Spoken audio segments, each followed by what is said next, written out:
Let's dive deep into this. The Tully Monster. Imagine you are an amateur fossil hunter in 1958, cracking open a slab of ironstone in a coal mine outside Chicago. The rock splits. Inside, pressed into stone over 300 million years ago, is something that shouldn't exist. It has a torpedo-shaped body, two eyes mounted on rigid stalks extending sideways like antennae, and a long flexible snout tipped with tiny claws. It looks like nothing alive. It looks like nothing dead. Francis Tully brought his find to the Field Museum of Natural History in Chicago, and the paleontologists there did something they almost never do. They stopped and stared. Nobody could say what it was. Before the Tully Monster, the Mason Creek fossil beds of Illinois were already famous for preserving soft-bodied creatures from the Carboniferous period, roughly 307 million years ago, in extraordinary detail. Thousands of specimens had come out of those rocks, and most could be placed somewhere on the Tree of Life without much argument. The ecosystem of that ancient shallow sea was strange but legible. Paleontologists had frameworks. They had categories. They had the accumulated weight of 2 centuries of taxonomy behind them. Then Tully Monstrum gregarium, the common Tully monster, arrived in the record, and none of those frameworks fit. Illinois made it the official state fossil in 1989, which is remarkable mostly because it is the only state fossil that science still cannot formally classify. The problem is not cosmetic. In 2016, a team led by Sean McCoy published a study in Nature arguing that the Tully Monster was a vertebrate, a distant relative of jawless fish like lampreys. The evidence included traces of a notochord and structures resembling gill pouches. 3 years later, a team led by Lauren Sallin published a counter-study in Paleontology, arguing it was an invertebrate, possibly related to mollusks or worms. Both teams looked at the same fossils. Both teams used rigorous methodology. They reached opposite conclusions. Subsequent analyses have not resolved the dispute. The animal is 37 centimeters long at most, soft-bodied, and thoroughly, defiantly strange. Its eyes, mounted on a transverse bar that could apparently swivel, have no equivalent structure in any known animal, living or extinct. That detail matters more than it might seem. Evolution is not random noise. It is a process that solves specific problems, and it tends to converge on similar solutions when facing similar pressures. Eyes on stalks appear in other lineages. Crabs and mantis shrimp among them, but never on a rigid transverse bar that functions as a separate movable unit from the head. That is not a variation on a known design. That is an entirely different approach to the problem of seeing, one that the rest of the history of life on Earth never repeated. If the Tully Monster was a vertebrate, it means our own lineage once produced a body plan, this alien. If it was an invertebrate, the problem is equally deep. Either way, something assembled this animal, and then that assembly was never attempted again. The Tully Monster has been in a museum for over 60 years. It has been studied by some of the best paleontologists alive. It is the official symbol of an American state. And we still do not know what it is. Science is built on the premise that given enough time and enough data, classification becomes possible. Tully Monstrum gregarium has had both, in abundance, and it remains uncategorized. It sits in the Carboniferous record like a question that the ocean asked 300 million years ago, a question that every framework we have built since then has failed to answer. The Helicoprion death spiral. Picture a shark cruising through a Permian sea 290 million years ago. Now picture that shark with a circular saw blade where its lower jaw should be. Not teeth in a row. Not teeth in a curve. A perfect geometric whorl of teeth, coiled like a nautilus shell, spiraling from a tiny inner point, outward, through dozens of blades, the outermost ones serrated and ready.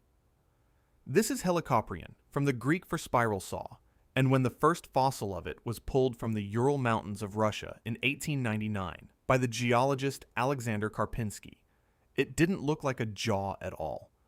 It looked like an abstract sculpture. It looked like a mistake in the rock. For the next 114 years, paleontologists argued about where to put it. The tooth whorl was the only part of Helicoprion that fossilized, because the rest of its body was cartilage, the same structural material as modern sharks, and cartilage almost never survives in the rock record. So scientists had this extraordinary spiral fossil, reaching up to 45 centimeters in diameter, and no body to attach it to.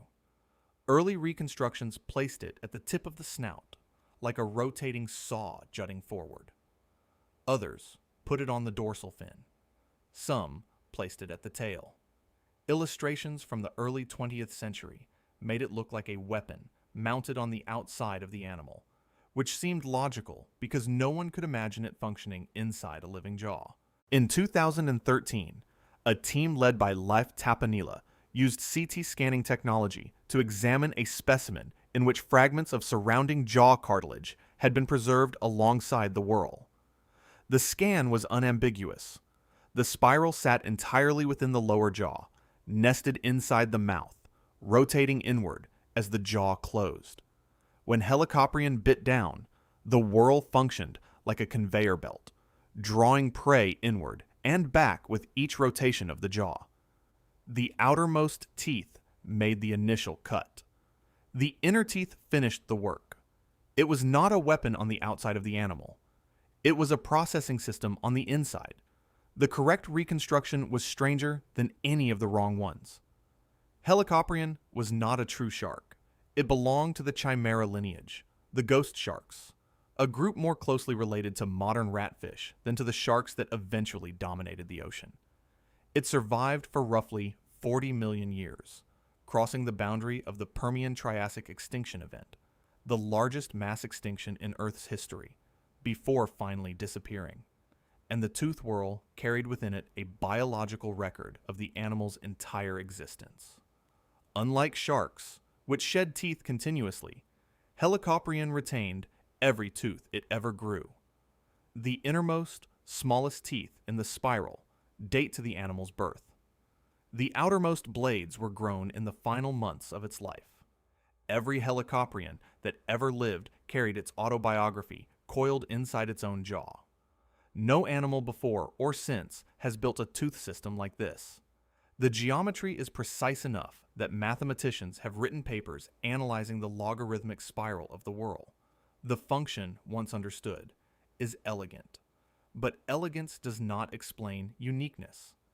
Evolution produces elegant solutions constantly, and it reproduces them, refines them, shares them across lineages through convergence. The spiral saw jaw appeared once, in one lineage, 40 million years before the dinosaurs, and then it was gone. A predator that kept every tooth it ever grew, arranged in a perfect geometric spiral, survived for 40 million years, and the ocean produced it exactly once. The Anomalocaris and the Cambrian explosion problem. 520 million years ago, the fossil record does something it should not be able to do. For billions of years before this point, life on Earth consisted primarily of single-celled organisms and simple soft-bodied creatures, sheets of matter pressed against the seafloor. Then, in a window of roughly 20 million years, geologically speaking the equivalent of an afternoon, almost every major body plan that has ever existed on Earth appears in the fossil record simultaneously. Arthropods, mollusks, echinoderms, chordates, the lineage that eventually produces every vertebrate, including you, all of them appearing together with no clear ancestors in the rock below. Charles Darwin called this the Cambrian explosion, and he admitted in On the Origin of Species that it could be used as an argument against his own theory. Standing at the center of that explosion, quite literally, was Anomalocaris canadensis, the abnormal shrimp from Canada. It was the apex predator of the Burgess Shale, a fossil deposit in British Columbia discovered by Charles Doolittle Walcott in 1909, and it reached lengths of up to 1 meter, making it the largest animal on Earth at the time. The Burgess Shale preserved the soft tissues of Cambrian sea creatures with extraordinary fidelity, and what came out of that rock when Walcott and subsequent researchers worked through it was a bestiary of animals that looked like nothing alive. Anomalocaris was the most dramatic of them, a swimmer with compound eyes, flexible lateral lobes for propulsion, and circular, tooth-lined mouth parts, capable of crushing the shells of other Cambrian animals. In 2011, a team led by John Patterson published findings in Nature on the compound eyes of Anomalocaris, recovered from the Emu Bay Shale in South Australia. The eyes contained between 16,000 and 30,000 individual lenses, rivaling the visual complexity of modern dragonflies. To put that in context, the dragonfly is considered to have among the most sophisticated visual systems of any insect alive today. Anomalocaris had eyes of equivalent complexity 520 million years ago, at a time when the vertebrate eye had not yet evolved. The sophistication of its sensory apparatus was not primitive. It was not a rough draft. It was a finished solution, delivered at the opening of the fossil record, with no preceding experiments visible in the rock. Anomalocaris itself was initially described as 3 separate animals. Its frontal claws were identified as an unusual shrimp. Its circular mouth was identified as a jellyfish. Its body went unrecognized for years. It was only when researchers realized all 3 fossils came from the same creature that the full animal snapped into focus. This pattern of misidentification was not incompetence. It reflected how genuinely disorienting Cambrian anatomy was to scientists trained on the living world. The Cambrian was not an earlier version of what came after. It was a separate experiment, running on different logic, producing body plans that evolution mostly abandoned within a few tens of millions of years. Darwin admitted the Cambrian explosion threatened his own theory. 160 years later, with genome sequencing, phylogenomics, and CT scanning available to researchers, the question of what triggered the explosion remains genuinely open. Environmental hypotheses cite rising oxygen levels and the formation of complex ecosystems.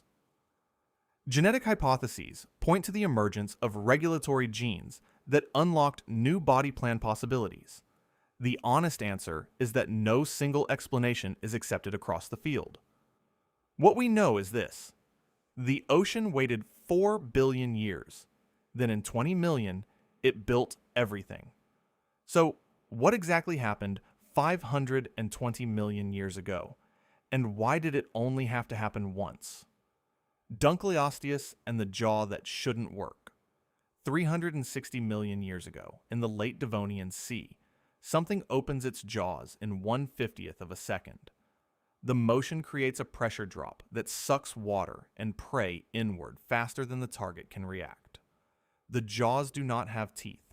They have 2 interlocking bony plates, ground against each other with every bite until both edges are permanently sharp, self-maintaining blades that never dull, because the act of using them is the act of sharpening them.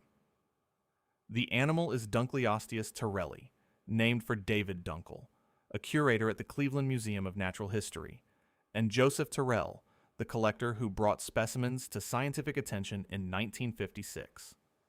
Its fossils have been found in Ohio, Morocco, Belgium, and Poland.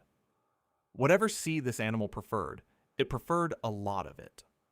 Dunleosteus belonged to the Placodermi, the armored fish, an entire class of vertebrates that dominated the Devonian Ocean for roughly 70 million years. Placoderms were not primitive. They were not transitional. They were highly successful, globally distributed, and anatomically sophisticated. The group ranged in size from a few centimeters to the 10-meter mass of Dunleosteus itself. They developed jaws independently from the lineage that produced modern fish, which means the jaw, one of the defining innovations of vertebrate evolution, was invented at least twice. Placoderms were among the first vertebrates to develop internal fertilization, and fossil evidence of live birth in placoderms predates similar evidence in nearly every other vertebrate group.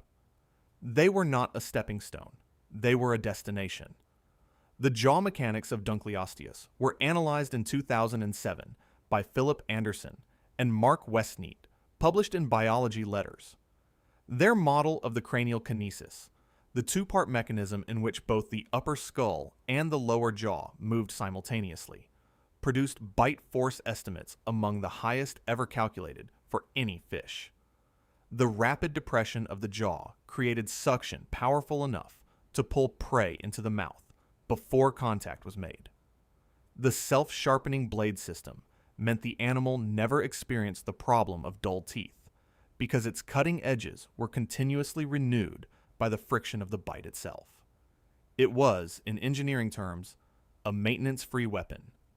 The fossils of its prey have been found in Ohio, preserved as regurgitated pellets, and they include sharks, animals that were already ancient by the time Dunleosteus was alive. That detail is worth sitting with. Dunleosteus was eating sharks the way a lion eats rabbits. Sharks, which survived the extinction event that ended the Devonian, which survived the Permian-Triassic extinction, which are still alive today after 450 million years of continuous presence in the ocean, were prey items for Dunleosteus. And then, at the end of the Devonian period, roughly 359 million years ago, the placodermi went entirely extinct. The entire armored fish class, 70 million years of evolutionary success, self-sharpening jaws, live birth, global distribution, vanished. Not a single placoderm lineage survived into the Carboniferous. They left no descendants. An entire class of armored, self-sharpening, suction-jawed apex predators dominated the global ocean for 70 million years and then vanished completely. The extinction event at the end of the Devonian killed them while sparing the sharks they had been eating. Evolution tried armored fish. It refined armored fish over millions of years into something with a jaw that can be called genuinely elegant. And then it decided against them. We still do not fully know why, and the ocean has never tried that particular design again. The giant sea scorpions. Before the first fish crawled onto land, before the first insect flew, before the first forest existed, the largest predatory arthropod in the history of the Earth was hunting through shallow Paleozoic seas. It was not a scorpion, though it looked like one. It was a eurypterid, a member of a group that first appeared approximately 460 million years ago, and the largest of them, Jacalopterus renaniae, reached an estimated length of 2.5 meters. That estimate is not guesswork. In 2007, a 46-centimeter claw fragment was recovered from Devonian deposits in the Prüm region of Germany, and a paper by Simon Brady, Marcus Poschmann, and O. Eric Tetley, published in Biology Letters in 2008, used the claw proportions of related species to calculate a total body length that placed Jacalopterus as the largest arthropod ever confirmed in the fossil record. 2.5 meters of articulated exoskeleton, compound eyes, paddle-like appendages for swimming, and a tail spine. This was not a creature that skulked in the sediment. Eurypterids were active hunters, and some species were not confined to marine environments. Fossil evidence shows eurypterids in freshwater deposits, in brackish estuaries, and in sediments suggesting semi-terrestrial behavior during certain life stages. They were, in terms of ecological versatility, among the most adaptable large predators of the Paleozoic. For over 200 million years, from the Ordovician into the Permian, they occupied the ecological roles that large fish, sharks, and crocodilians would later fill. They were present across the globe, and they were present at scale. The size of Jacalopterus presents a problem that goes beyond simple awe. Modern arthropods are constrained by their exoskeletons and by the mechanics of oxygen delivery through their respiratory systems. The largest living arthropod, the Japanese spider crab, reaches a leg span of about 3.5 meters, but a body mass far below what Jacalopterus would have required. The reason Paleozoic arthropods could grow to sizes impossible today relates in part to atmospheric oxygen levels.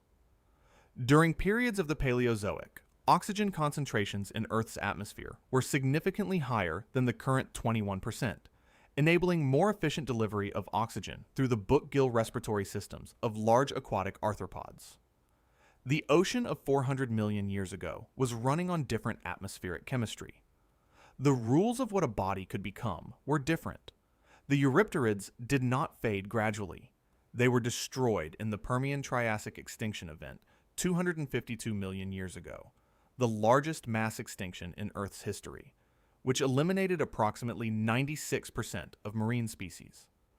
The nearest living relative of the Eurypterids is the horseshoe crab, a chelicerate that has remained essentially unchanged in body plan for roughly 450 million years. It has survived every mass extinction, watched the rise and fall of the dinosaurs, and continues to exist today in the shallow coastal waters of the Atlantic and Pacific. The horseshoe crab and the 2.5-meter sea scorpion are cousins. One became the most successful living fossil in the ocean. The other became the largest arthropod that ever existed. The horseshoe crab has been unchanged for 450 million years. Evolution looked at that body plan and decided it was already finished.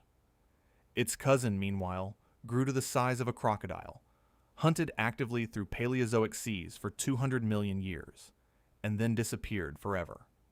Two branches of the same lineage, and the ocean kept one exactly as it was, while pushing the other to extremes it never reached again. What does it mean that evolution decided the horseshoe crab was already perfect? Leedsichthys and the mystery of gigantism. In 1886, an English fossil collector named Alfred Nicholson Leeds was working deposits near Peterborough when he began pulling bones from Jurassic rock that didn't add up. The bones were large.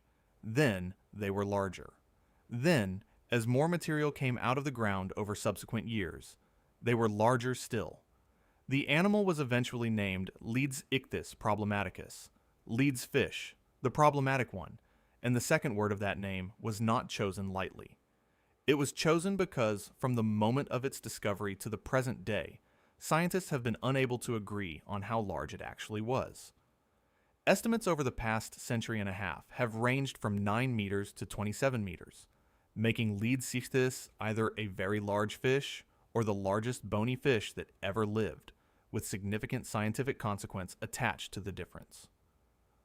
The problem is structural.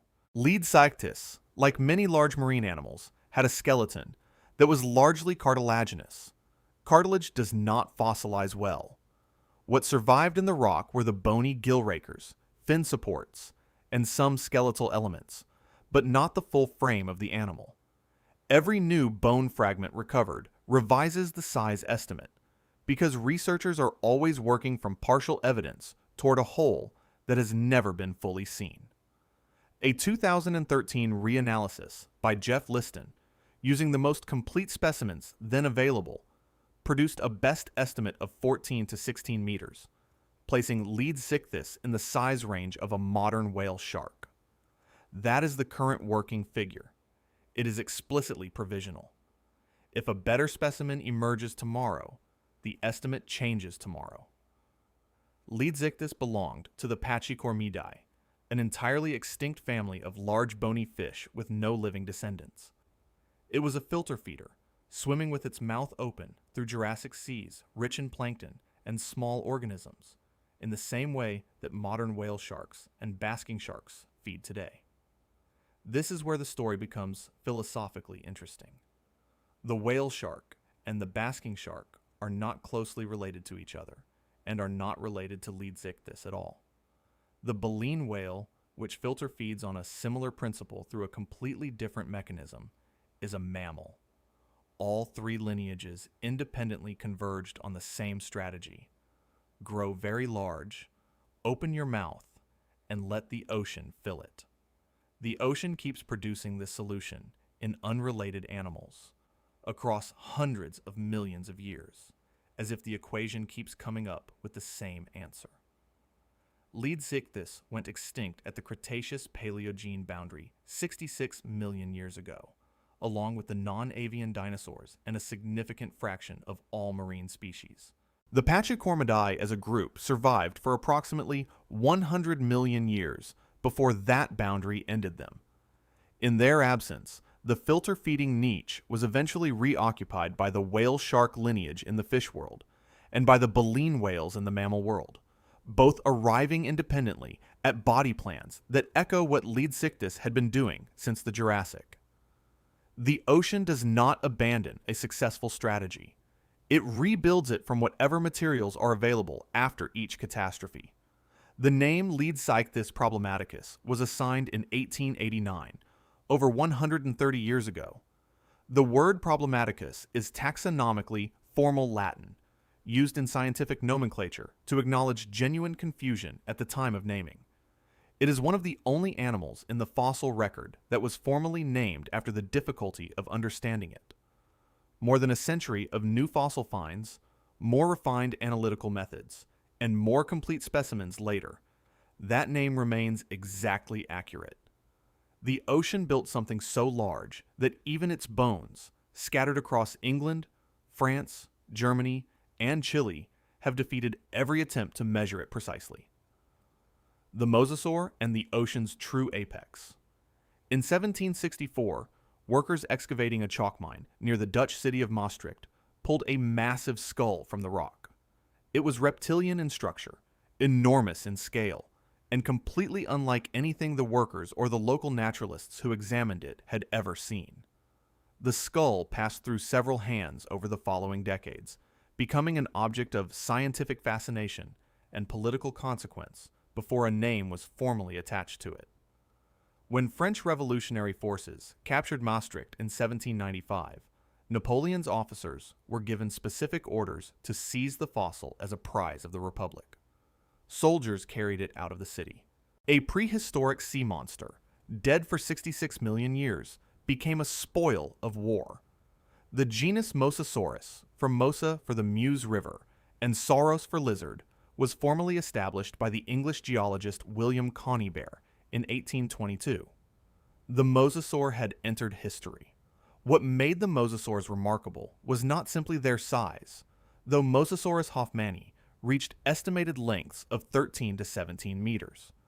What made them remarkable was their origin. Mosasaurs were not fish. They were not the descendants of animals that had always lived in the sea. Their closest living relatives are the monitor lizards and the snakes, squamate reptiles, land animals. Genetic and anatomical analysis confirms that mosasaurs descended from terrestrial lizard ancestors that returned to the ocean, and they did so with extraordinary speed by evolutionary standards. The mosasaur lineage appeared approximately 98 million years ago. Within 20 million years, they had outcompeted and replaced the plesiosaurs, marine reptiles that had been refining their ocean adaptations for 150 million years.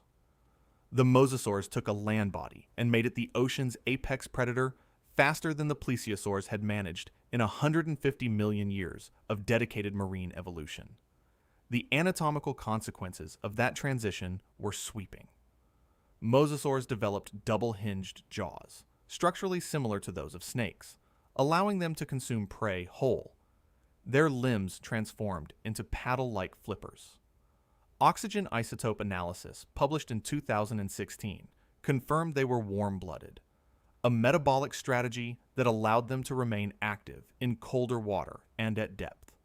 They gave live birth, confirmed by fossil evidence, including embryos preserved inside adult specimens.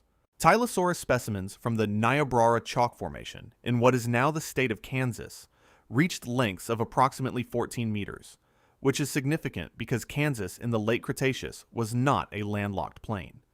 It was the floor of the Western Interior Seaway, a shallow inland ocean that divided North America in two. Mosasaurs were not coastal animals.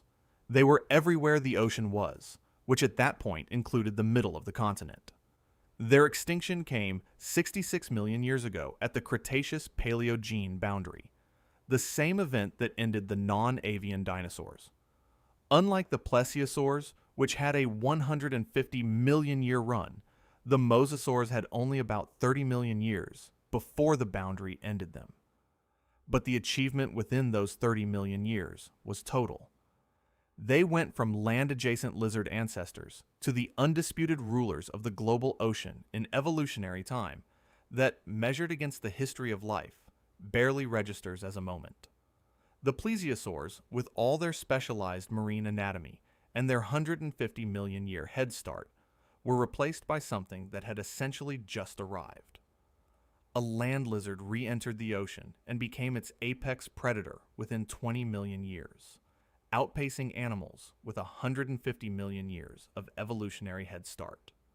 The fossil of the animal that proved this was carried out of a Dutch city by Napoleon's soldiers as a trophy. History decided a prehistoric sea monster was worth going to war over before science had fully understood what it was.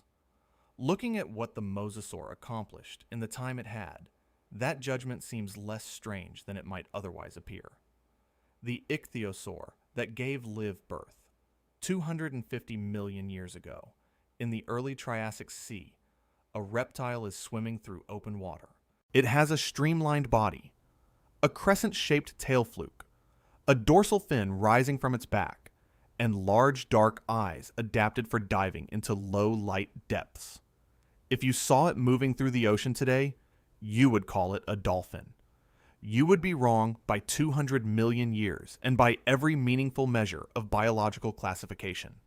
The animal is an ichthyosaur, a reptile, and it has never been a mammal, was never descended from a mammal, and shares no recent common ancestor with any cetacean. The dolphin body, the most hydrodynamically refined shape in the modern ocean, was built twice. The first time it was built in a reptile, and it was built better. Ichthyosauria first appeared in the fossil record approximately 250 million years ago, just after the Permian-Triassic extinction event had eliminated roughly 96% of marine species. They diversified rapidly in the seas that followed, and by the Jurassic period they had produced animals of extraordinary size and specialization. Shastasaurus sicaniensis, discovered in British Columbia and formally described by Elizabeth Nichols and Makoto Manabe in 2004, reached an estimated length of 21 meters, placing it among the largest animals that have ever lived in the ocean. Ophthalmosaurus isinicus, a later Jurassic form, had eyes reaching 23 centimeters in diameter, the largest of any vertebrate relative to body size, adapted for hunting in deep water where light barely penetrated. These were not simple animals. They were extreme specialists, pushed by evolution to the outer limits of what vertebrate biology allows. The convergence with modern dolphins was not superficial. Exceptional preservation of ichthyosaur soft tissue in the Holzmaden Shale. Deposits of Germany revealed that the dorsal fin, which left no bony trace in the skeleton, was present as a soft tissue structure essentially identical in position and shape to that of a modern dolphin. The tail flukes were confirmed as horizontal, again matching cetacean anatomy, from the orientation of the vertebrae at the tail tip. A study published in Nature in 2018 by Johan Lindgren and colleagues used biochemical analysis of preserved melanosomes to determine that ichthyosaur skin was dark pigmented, consistent with modern deep-diving cetaceans. The same Holzmaden Shale preserves specimens of the Ichthyosaur stenopterygius, with embryos positioned inside the body cavity and, in at least one famous specimen, in the process of live birth. They did not lay eggs. They bore live young in open water, as dolphins do, 200 million years before dolphins existed. Ichthyosaurs survived 3 mass extinction events. They crossed the Permian-Triassic boundary and diversified afterward. They crossed the Triassic-Jurassic boundary and diversified again. And then, approximately 90 million years ago, during the Cretaceous period, they disappeared, 25 million years before the asteroid that ended the non-avian dinosaurs and the mosasaurs and the plesiosaurs. No extinction event has been identified that corresponds to their disappearance. The ocean was not in crisis when they vanished. The most perfectly adapted swimmers in the history of vertebrate life, animals that had refined a body plan over 160 million years, are absent from the fossil record after the Cenomanian age without an obvious cause. The ocean built the dolphin body twice. Once in a reptile, 250 million years ago, with dark skin, live birth, large eyes for deep water, and a hydrodynamic profile that modern naval engineers study for its efficiency. And once in a mammal, roughly 50 million years ago, with all of the same features. The ocean does not have preferences. It has requirements. And whatever those requirements are, they keep producing this exact shape in unrelated animals across geological time. The ichthyosaurs built the answer first. They built it better by some measures. And then they were gone, for reasons the fossil record has not yet fully explained. Megalodon's disappearance and what replaced it. 3.6 million years ago, the largest predatory fish in the history of the Earth vanishes from the fossil record. Otodus Megalodon, formerly reclassified out of the great white shark genus in 2012, had existed for approximately 20 million years. During that time, it reached estimated lengths of 14 to 17 meters, a figure derived from tooth-to-body scaling studies and refined most recently by Kenshu Shimada and colleagues in 2023. Its teeth, some reaching 18.4 centimeters in height, fossilize readily and have been found on every continent except Antarctica, on the floors of every major ocean. Bite force estimates published in 2008 by Stephen Rowe and colleagues in the Journal of Zoology placed the maximum bite at over 180,000 newtons. For comparison, a saltwater crocodile, the most powerful documented bite in the living world, generates approximately 16,000 newtons. Megalodon was not simply a big shark. It was a different category of predator. The disappearance coincides with a period of significant global change. The closure of the Central American Seaway, completed roughly 3 million years ago, altered ocean circulation patterns and triggered a cooling of tropical and subtropical waters. Megalodon's primary prey, large warm water baleen whales adapted to the shallow, warm seas of the Miocene, became less available as those seas contracted. The prey base did not vanish overnight. It shifted, moved poleward, and changed in species composition. Megalodon, a large-bodied predator with enormous caloric requirements, appears to have been unable to follow that shift with sufficient efficiency. The metabolic demand of maintaining an animal that size required prey density that the restructured ocean no longer provided in the places and concentrations Megalodon needed. But climate and prey availability are not the complete story. A second hypothesis, developed most rigorously by Robert Bosenecker and colleagues in a 2019 study, points to competition. The late Pliocene saw the emergence and diversification of smaller, faster, more ecologically flexible predators, including ancestors of the modern great white shark, and, critically, early orcas.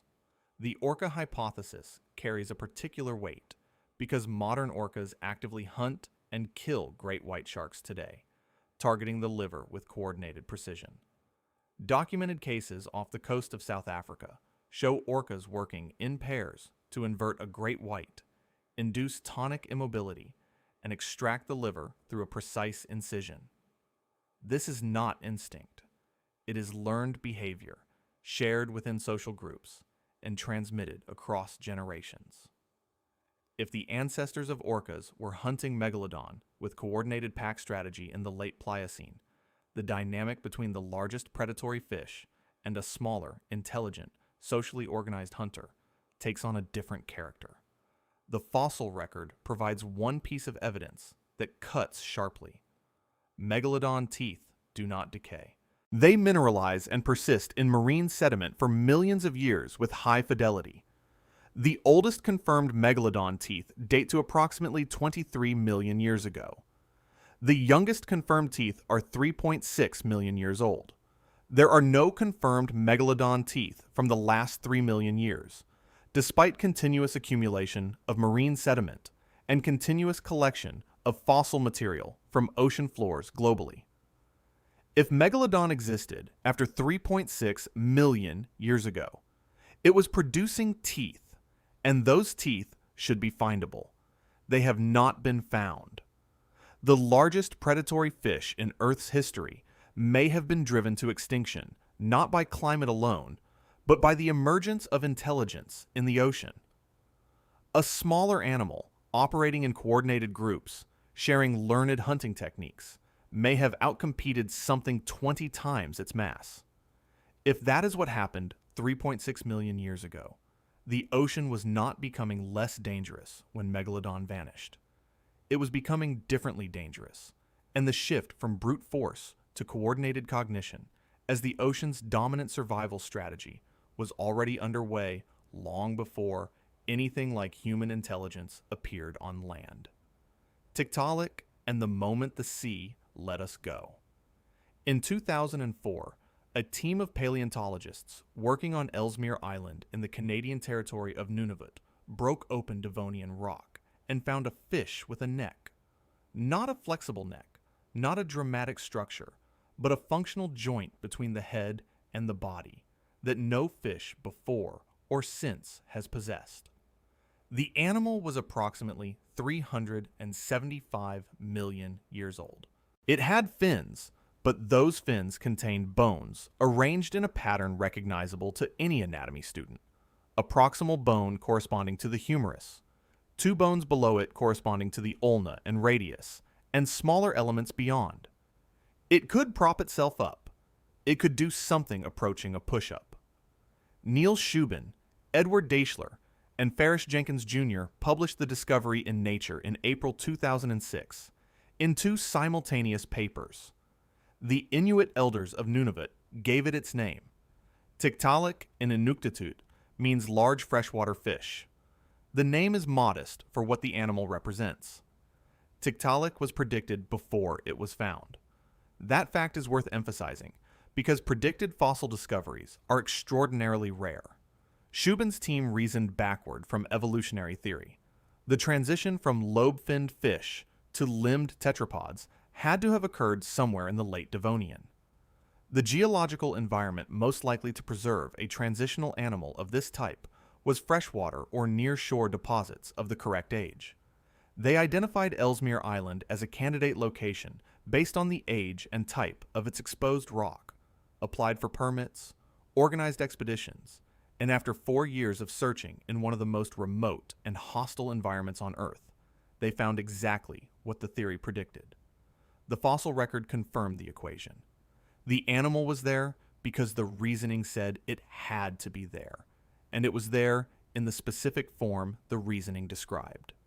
The anatomy of Tiktaalik is a catalog of firsts for the fish-to-land transition. The ribs, heavier and more robust than those of purely aquatic fish, functioned as structural supports capable of bearing body weight out of water. The mobile neck allowed the head to move independently of the body, a capacity essential for hunting on or near land, where a fish's rigid head-body connection is a liability. The pectoral fins, with their proto-limb internal structure, could bear weight and provide the leverage for propulsion in shallow water or on a substrate. The spiracle, a breathing structure on top of the skull, may indicate the capacity for air breathing. None of these features were invented all at once. Each had precursors in earlier lobe-finned fish, but in Tiktaalik they appear together in a single animal at the point in time where the fossil record shows the transition occurring. In 2010, Grzegorz Niedzwiecki and colleagues published a paper in Nature reporting fossil trackways from the Holy Cross Mountains of Poland that appeared to predate Tiktaalik by approximately 18 million years. If the trackways are correctly interpreted, limbed locomotion preceded Tiktaalik in the record, which complicates but does not erase its significance. Tiktaalik remains the most complete and anatomically detailed transitional animal from this period, and it remains the clearest single specimen illustrating how the transition functioned. The Polish trackways suggest the process may have been longer and more complex than a single transitional form implies. They do not suggest the transition didn't happen. They suggest it was even more interesting than we thought. Every bone in your wrist is a modified fin bone. The joint that allows you to turn your head, the ribs that allow you to breathe outside of water, the ability to prop yourself up on your arms. All of these trace through the anatomy of animals like Tiktaalik, 375 million years ago, in a shallow Devonian river, in what is now the Canadian Arctic. The sea did not release us easily or quickly. It spent hundreds of millions of years building something complicated, enough to leave, refining fins into limbs, gills into lungs, rigid heads into mobile ones, and then one fish pressed itself up on its fins in the shallows, and the land became possible. These 10 animals share something beyond strangeness. Each one sits at a place where the ocean exceeded what our frameworks predict, where the rules of biology seem to bend, or break, or simply not apply. The Tully Monster that defeated classification. The Helicoprion that carried its entire life in a spiral jaw. The Cambrian explosion that built every body plan in a geological instant. The Dunleosteus and its self-sharpening blades. The sea scorpions that required a different atmosphere to exist. The Leedsichthys, so large it still can't be measured. The Mosasaur that conquered the ocean in 20 million years. The Ichthyosaur that built the dolphin body 200 million years early. The Megalodon displaced perhaps by intelligence rather than climate. And Tiktaalik, the fish that made land animals possible. What they reveal, collectively, is that the ocean's history is not a smooth progression toward the familiar. It is a series of experiments, some abandoned, some repeated, some producing us. The sea has been asking questions for 500 million years, and we are one of its stranger answers. Go to the comments and tell us which of these animals unsettles you most. Not the biggest, not the most dramatic. The one that, now that you know about it, you cannot stop thinking about. Make your case. The floor is yours. The ocean built us, refined us, and let us walk away from it. Every bone in your body remembers the water. Subscribe, because the archive goes deeper than you think.